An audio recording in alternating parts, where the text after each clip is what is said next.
Halo, selamat berjumpa kembali di pembelajaran kita. Seperti kita ketahui bahwa pada saat ini kita mengadakan pembelajaran jarak jauh atau belajar dari rumah BDR selama COVID-19. Ini adalah materi untuk kelas 8 bab 1. Ya. Di kelas 8 bab 1 itu ada materi tentang gerak. Ya. Gerak pada manusia, gerak pada hewan, maupun gerak pada tumbuhan.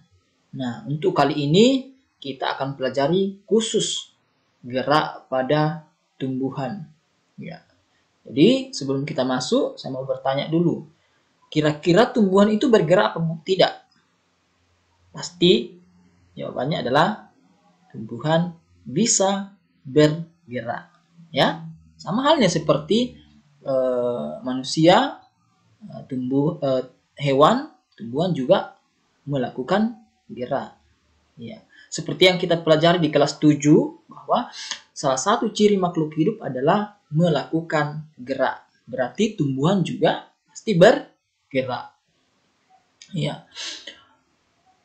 Pada kesempatan kali ini kita akan mempelajari beberapa macam gerak yang terjadi pada tumbuhan atau gerakan yang dilakukan oleh tumbuhan. Di sini ada peta konsepnya. Gerak pada tumbuhan itu dibagi atas 4 macam, yaitu endonom, higroskopis, etionom, dan gerak kompleks. Ya.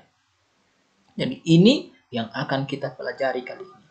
Nah, nanti kita akan pelajari lebih jauh tentang gerak etionom. Karena gerak etionom ini banyak sekali macamnya dan bisa kita lihat pada tumbuhan di lingkungan sekitar kita. Misalnya gerak tropisme, gerak nasti, dan gerak aksis. Kira-kira apa itu? Ya, nanti kita pelajari ya.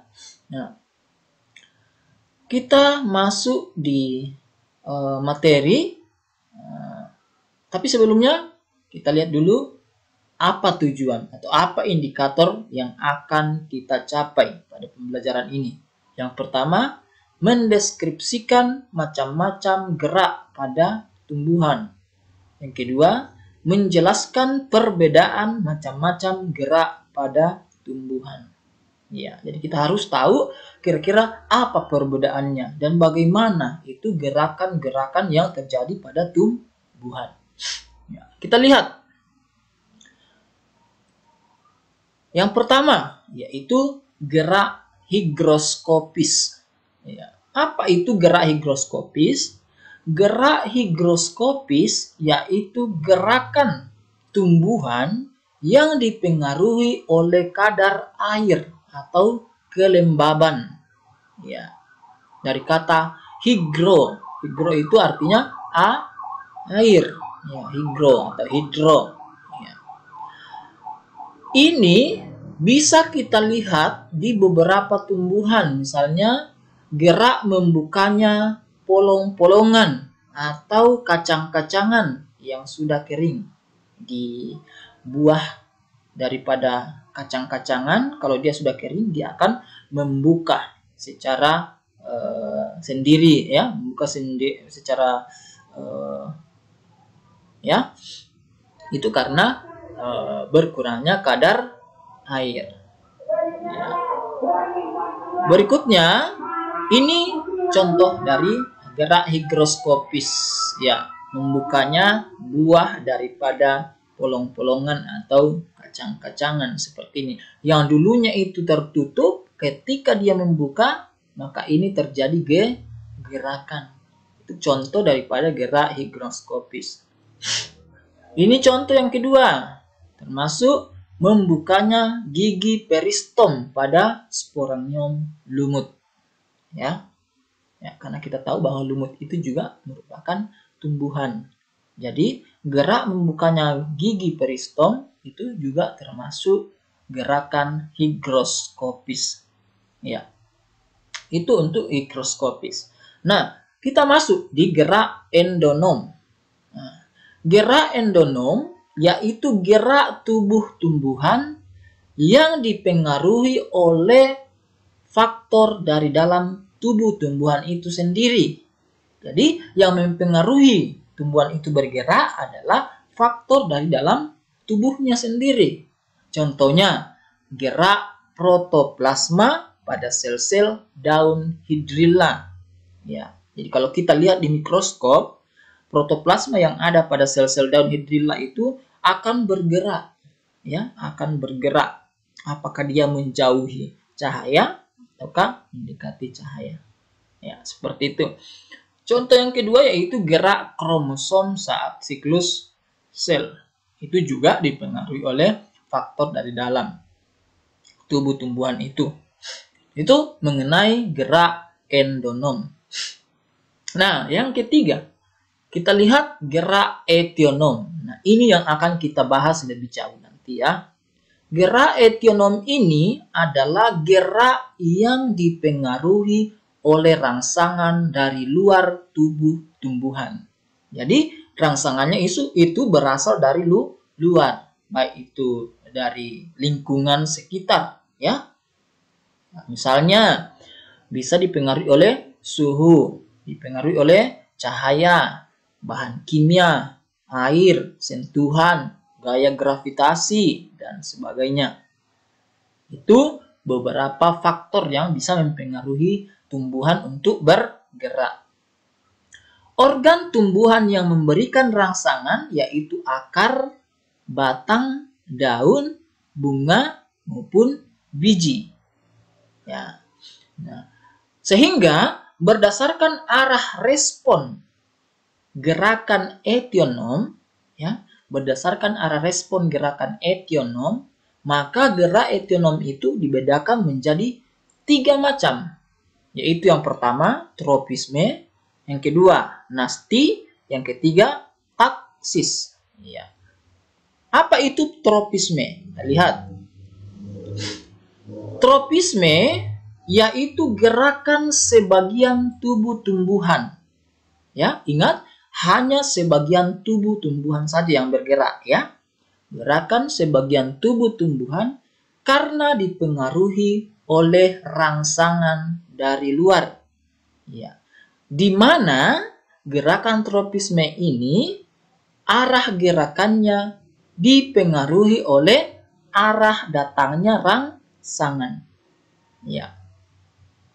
Makanya gerak tropisme dibagi atas 2, yaitu gerak tropisme positif dan negatif. Nah, kapan dia termasuk tropisme positif? Jika gerakannya mendekati arah rangsangan. Jadi kalau misalnya ada rangsangannya dari kanan dan dia bergerak ke kanan, berarti itu namanya tropisme positif. Tapi kalau misalnya arah rangsangannya dari kanan, kemudian tumbuhan itu bergerak ke kiri, maka itu termasuk gerak tropisme negatif. Ya.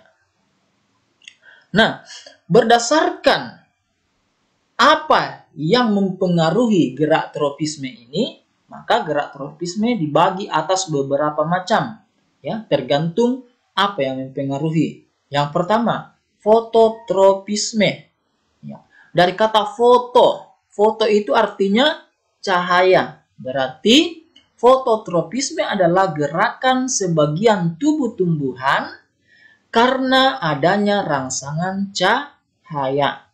Contohnya, misalnya kita punya tumbuhan di dalam pot, kemudian potnya kita balik, ya, kita balik potnya, maka lama-lama tumbuhannya itu akan membengkok ke atas. Jadi itu contoh gerak tumbuhan fototropisme. Nah, contoh yang lain misalnya tanaman kacang-kacangan. Jika kita tanam di dalam ruangan gelap, maka dia akan keluar mencari cahaya. Jadi dia akan merambat keluar mencari cahaya. Itu contoh daripada fototropisme. Ini Ya, contohnya. Ini juga ya. Nah, kemudian yang kedua, tikmotropisme. Tikmo artinya rangsangan atau getaran, sentuhan, ya. Tikmo artinya sentuhan atau getaran. Nah, oleh sebab itu, tikmotropisme yaitu gerakan sebagian tubuh tumbuhan yang dipengaruhi oleh sentuhan. Ya. Apa contohnya? Ini contohnya.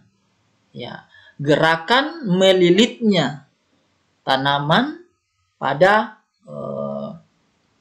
tempat inangnya ya. Misalnya kita punya kacang, nah, kita punya kayu, kemudian kacangnya itu akan melilit di dalam. Gerakan itu namanya gerakan tikmotropisme. Nah, seperti ini. Yang ketiga yaitu hidrotropisme. Hidro artinya air. Ya. Gerak hidrotropisme yaitu gerak sebagian tubuh tumbuhan yang dipengaruhi oleh air. Ya. Contohnya seperti ini. Awalnya ini. Ya. Nah, karena airnya ada di bawah sini, ya, maka akarnya tidak akan tumbuh ke sana, tetapi dia akan turun seperti ini. Karena dia mencari air. Itulah yang disebut sebagai hidrotropisme. Selanjutnya, geotropisme. Geo artinya gaya gravitasi bumi. Ya, berarti geotropisme adalah gerak sebagian tubuh tumbuhan yang dipengaruhi oleh gaya tarik atau gaya gravitasi bumi. Contohnya, akar pada tanaman itu selalu mengarah ke bawah karena dia menuju ke pusat gravitasi bumi. Ya, seperti ini contohnya juga ya.